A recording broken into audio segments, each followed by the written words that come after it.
मैं स्वर्ग को देखूंगा तो ही मानूंगा कि आपको अमेरिका जाना जरूरी है मानने के लिए अमेरिका है क्या नहीं। अस्सलामुअलैकुम प्यारे दोस्तों, आप सबको दिन इस्लाम के चैनल पे खुशामदीद। उम्मीद करता हूँ आप सब खैरियत से होंगे। चलिए शुरू करते हैं आज की वीडियो। मैं श्यामा मंडल प्राइमरी स्कूल का टीचर हूँ। मैं मालदा डिस्ट्रिक्ट से आया हूँ। मेरा मन में बहुत दिन से कुछ सवाल है मेरा धर्म के प्रति, और जो स्वर्ग और नर्क के बारे में बार बार बोला जाता है, ये सचमुच क्या स्वर्ग और नर्क कहीं पर है? ये मैं जानना चाहता हूँ। या ये डर है जो इंसान को गलत काम करने से रोकता है। इसके बाद मूर्ति पूजा के कारण रामदेव बाबा जी बोलते हैं, श्री श्री रविशंकर भी बोलते हैं कि मूर्ति पूजा, जैसे कि जो मूर्ति है जो अपना कर्म किया है, पहले धर लीजिए कि हम लोग कृष्ण को मानते हैं, तो कृष्ण ने जितना कर्म किया है, अगर हम मूर्ति को देखते हैं तो उसको गुण जो है वो हमें याद आने लगता है। तो ये पॉजिटिव बोलते हैं कि मूर्ति को देखने से उसके अंदर में जो अच्छाई गुण था वो हम में जाग जाता है और हम वैसा ही बनना चाहते हैं, अच्छा बनना चाहते हैं। भाई साहब ने दो सवाल पूछा है। पहले सवाल ये है कि क्या स्वर्ग और नरक असली में है या सिर्फ डर पैदा करने के लिए इंसानों के लिए है।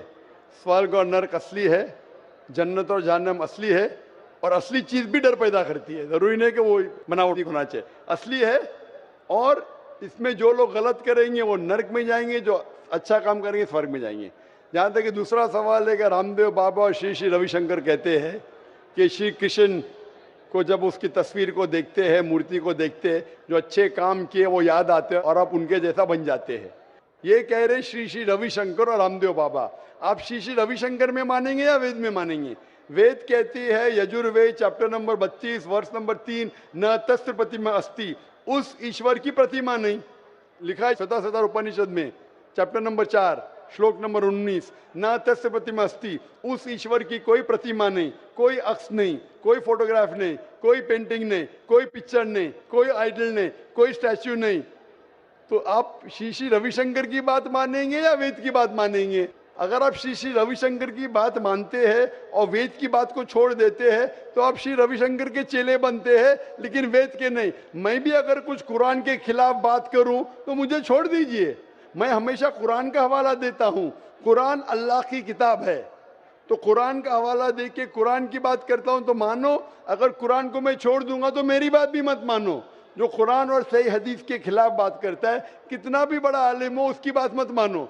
उसी तरीके से मैं जो बात कर रहा हूं वेद की बात कर रहा हूं। तो अगर वेद की बात टकराती है श्री श्री रविशंकर से, रामदेव बाबा से, और मेरा डिबेट हो चुका है श्री श्री रविशंकर के साथ, मेरा डिबेट श्री श्री रविशंकर के साथ हो चुका है बेंगलोर के अंदर।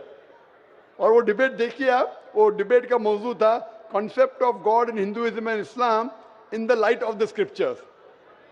मीन्स धर्म की जितनी किताबें हैं उनकी रोशनी में खुदा का क्या तस्वुर है इस्लाम और हिंदुइज्म में। और मैंने इतने हवाले दिया वेद के, हिंदू धर्म क्या कहता है। आप वो डिबेट देखिए और आप ही फैसला कीजिए कौन हक के ऊपर है। सर, मैं कहना चाहता हूँ कि जो वर्दी पहनते हैं वही क्या देशभक्त होते हैं? मेरा कहना आप समझ रहे हैं। और मैं आपसे, आपके हाथ से मैं कुरान को पाना चाहता हूँ, क्योंकि मुझे बहुत कुछ जानना है। मुझे कभी कभी लगता है कि ना भगवान है ना खुदा है। अगर नहीं भी माने फिर भी वो हमें सब कुछ देगा। क्यों हम लोग वेट करते हैं हिंदू मुसलमान बनने के लिए? ऐसा लगता है हमें। तो हमको बहुत जानकारी अभी बाकी है, हम जानना चाहते हैं। हमको लगता है कि ऐसा कुछ नहीं है, क्योंकि अगर स्वर्ग और नर्क है तो कौन देखा है, कौन जाके आया है, और कहां पर है वो?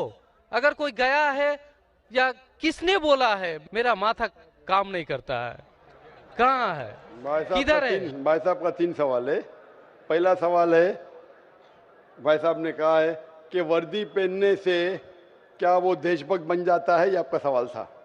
मैं वर्दी पहनने से देशभक्त नहीं बनता है। बहुत से लोग वर्दी पहन के अपने देश से गद्दारी भी करते हैं। तो वर्दी पहनने वाला देशभक्त जरूरी नहीं है। जो अपनी देश की रक्षा करता है और देश के लिए काम करता है वो सही इंसान है। वर्दी जरूरी नहीं, वर्दी है या नहीं है वो कुछ अहम क्राइटेरिया नहीं। दूसरा सवाल आप चाहते कुरान मजीद मुझसे ले पा सकते हैं।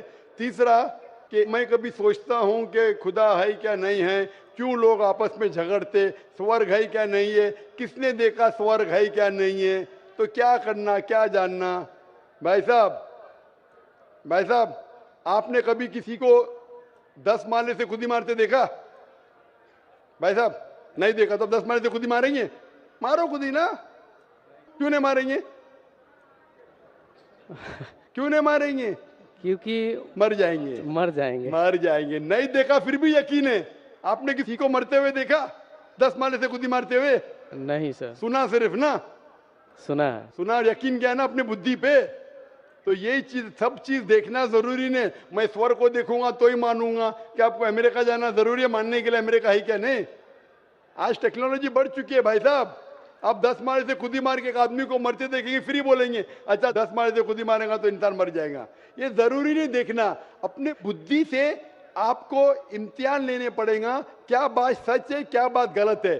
तो आप जब पढ़ते हैं, जो शास्त्र पढ़ते हैं जो आपकी बुद्धि को नहीं संतुष्ट करता है आप उसमें नहीं मानते, तो ऐसे शास्त्र पढ़ो जो आपकी बुद्धि को मनवाएगा।